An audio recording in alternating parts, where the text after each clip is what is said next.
Hey everybody, Cinema Sickness here again to talk to you about what I bought and what I watched today. As you may remember from yesterday, I wasn't too thrilled with my day because I only bought one movie and I only watched one movie. So, it just didn't seem like that great of a day. But I made up for today because I bought a ton and I watched a bunch of movies as well. So, let's get down to it. Oh, and everything that I watched today was also from what I bought today, so I'm just going to kind of mix everything up. I'm not going to, like I usually split, here's what I watched and here's what I bought. Not today, just kind of going to throw it all together. So first thing I did today was I stopped at my local Pathmark store, which is a grocery chain around here. There's not many of them, but we do have a few. So if you don't know what that is, it's a grocery chain. And they actually have a pretty decent DVD and Blu-ray selection, actually. Which is very odd for a grocery store. I mean, most grocery stores around here have like a little DVD section, maybe like a little end cap or a little display, but nothing much. But this store actually has like 5 displays of DVDs and Blu-rays. Usually some pretty decent obscure stuff too, but I've already kind of picked it clean. Every now and then they get something in. But I stopped in today and there was nothing too special, but I found 2 titles I wanted. First thing I picked up was the Ultimate Underdog Collection Volume 2. I already have Volume 1, still need to get Volume 3. Unfortunately, I really wish Classic Media would get around to putting out like season sets or like the complete series sets of these, but I don't think we'll ever get that. So in the meantime, we got to keep picking up these little sets. So just got that to go with my Volume 1. Then I picked up a movie, and I watched this movie, and I absolutely loved this. A Bucket of Blood. This was fun. For a movie that came out, I believe, in 1959, I think. This was just twisted. It's all about this beatnik who he wants to kind of fit in. He's like an outcast. Everybody, all the other he works at a beatnik club, and all the other beatniks, make fun of him and pick on him, and he just wants to be one of them. So he ends up accidentally killing a cat, which is a pretty kind of disturbing, yet funny scene where the cat gets stuck in the wall and he goes to cut it out, but he actually stabs the wall and kills the cat. For whatever reason, he ends up deciding to cover it with clay, with a knife sticking out of it all, and he submits that to like the art critic, and he loves it, and everybody else loves it. They think it's a great art piece. They don't know, obviously, that it's a cat. There's a cat underneath it. They think it's just something he sculpted. So everybody loves it. So he accidentally ends up killing this cop, and the cop kind of deserved it. The cop was a prick. But he ends up killing this cop, and he covers him in clay, and everybody loves that piece too. So basically, all this starts to go to his head because now he's finally fitting in with all these beatniks. He becomes one of them. Everybody loves him, like all the head beatnik guys. They all love him. All the women love him. So he kind of goes on like an ego trip, but in order to keep it up, he has to just keep killing more people and coming up with these art pieces. So he just ends up going on this like little mini murder spree of just going nuts, killing people, and eventually at the end, people do figure out like what he's doing. Obviously, as I'm sure you could figure that out. But a pretty cool ending too, because he ends up killing himself. And from what I could gather, what I got out of the ending anyway, they show him hanging there, and it looks like clay's kind of on his face. So I guess he was trying to make himself like his last masterpiece, and I thought that was pretty cool. So definitely a good movie. It's only 65 minutes long, so it really never gives itself a chance to get slow. A lot of movies from this time, they kind of just drag. Not so much this one.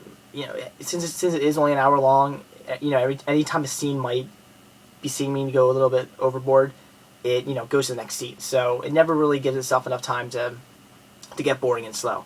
So definitely something to check out if you're in the horror movies and you haven't seen this one yet. You like stuff like American Psycho and movies like that. You should check this one out. So from there, I went to my local Goodwill, and they're still doing their 25-cent VHS deal, and they got in some new stuff. So first thing I picked up and also watched today was The Best of W.C. Fields. I have mixed feelings about this. It was my first time ever watching any W.C. Fields shorts. I know he's like a legend in comedy, but I wanted to get this because I'd never seen any of his work. So I got it, and it was alright. I think this is all public domain stuff, so maybe this isn't his best work. It's only 3 just three shorts. It's the golf specialist, the dentist, and the fatal glass of beer. So I don't know that it's probably not his best stuff. I mean, I know it says the best stuff, but I highly doubt that. And it was just all right. I mean, there were some funny scenes, but a lot of it was just somewhat boring. So for anybody out there, watching, if you have seen W.C. Fields, please leave me a comment and let me know if it's worth getting more of his work, because I really want to. I really want to check out the rest of this guy's stuff. I know he's done some movies and he's done a lot more shorts. It looks like there's a pretty decent Criterion collection of some of his shorts out there. So I definitely want to check out more of his stuff. But if you have seen his work and you know more about it, and if a lot of it's good, let me know. I would be interested in hearing your thoughts on W.C. Fields before I go pick up more of his work.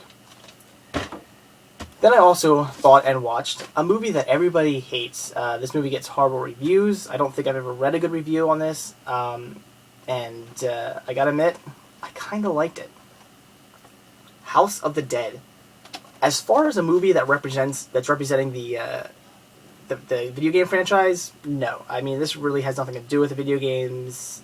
So if you're going into it for that reason, you're gonna hate this. But I didn't go in the movie like that. I just went into it to see what it was, and it's basically a really cheeseball like zombie survival movie, and that's awesome to me. I love zombie survival movies, and for all you guys who watched my videos before, I love cheeseball. And this is a cheeseball horror movie, and that is right up my alley. So, it wasn't anything like overly great. It was just kind of, mediocre. But still, it was a fun watch. My wife watched this with me, and she hated every second of it. All she kept saying was how, bad the acting was, and how cheesy the story was, and all that stuff. And I was kind of like, right on, like that sounds good to me.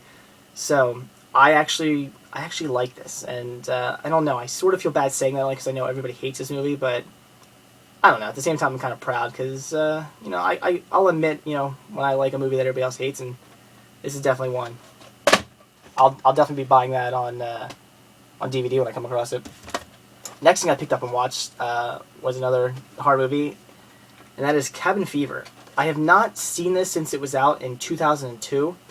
I was just getting into collecting media, and I was just starting to really get into cinema, started to branch out, watch some stuff I hadn't seen, and I remember not liking this. So when I came across it today for like 25 cents, I figured, what the hell, I'll pick it up, because I've read some good reviews on this. So I figured I'd pick it up, give it another go, since I really don't remember anything about this movie. I remember some people had a disease, and that was about all I could remember. And so I gave it a second watch today, and I liked it. I thought it was good.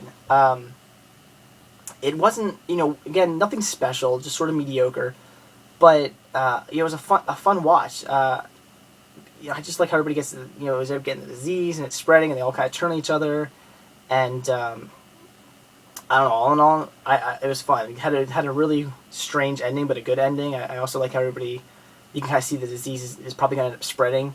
I know there's a Cabin Fever too. I definitely look forward to watching that. I haven't seen that yet. So I liked it. It was good. I'm sure a lot of you have seen this movie, so I really don't need to go into explaining what it is. I'm definitely glad I gave it a second go, because I've seen this movie for, I come across this movie for cheap all the time, and I always just kind of pass on it because I'm like, I didn't like it when I first saw it. So definitely glad I rewatched it, because now that my palette has changed a bit with my movies over the last decade of watching movies, I could definitely enjoy this one more. So I'll be rebuying that on I guess Blu-ray is when I can find it. Then I picked up 5 more titles that I didn't watch yet today, but also got these at Goodwill for 25 cents. This one is Laurel and Hardy in the Music Box and Helpmates. I like Laurel and Hardy. I've seen some of their shorts, and they're definitely funny. I have not seen either of these yet, so looking forward to watching those. Also picked up R.S.V.P, another movie I've not seen, definitely a blind buy, but I have just from reading the back, it sounds interesting, and I have a feeling this is going to be very much like, not as far as story goes, but it's going to have that feel that movies like The Curve and Urban Legends have. I'm just assuming anyway. So I like The Curve, I like Urban Legends, so this should be a fun watch. I remember hearing about this movie when it first came out, because it's got Jason Matthews in it. And, back then it was, he was Jay. That's how everybody knew him. And when he went in this movie, I remember people talking about how Jay was in was in some horror movie. So, but again, I never saw it, so really looking forward to watching that one. Also picked up Air America. Mel Gibson, Robert Downey Jr. I figured, can't go wrong there.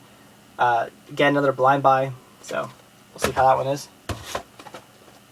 Another blind buy, The Last Castle. I really know nothing about this movie, but it looks like it has some good actors in it from what I read on the back. It sounds interesting, so I'll be giving that one a go soon.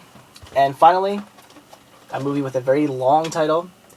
Don't be a menace to the South Central by drinking your juice in the hood. I like the Wayans brothers. I find them very funny.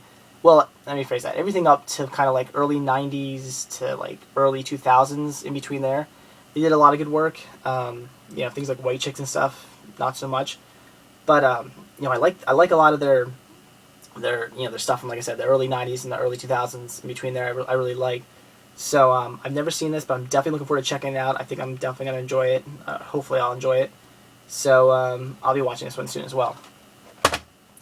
So that's it, guys. Like I said, definitely made up for yesterday because I bought a ton, watched a bunch of stuff today, and for what I think, I watched some good titles too. Because Bucket of Blood was awesome. Like the W.C. Fields. Like I said, I had mixed feelings about. House of Dead. I really liked it, even though I had avoided that movie for years just because of what other people have said about it. I thought it was great though. And again, I'm glad I also watched Cabin Fever because another movie that I've avoided for years just because I remember I didn't like it, but definitely liked it the second time around. So that's it, guys. That's all I bought and all I watched today. So stay tuned to see what I bought and what I watch tomorrow. Thanks, guys. Bye.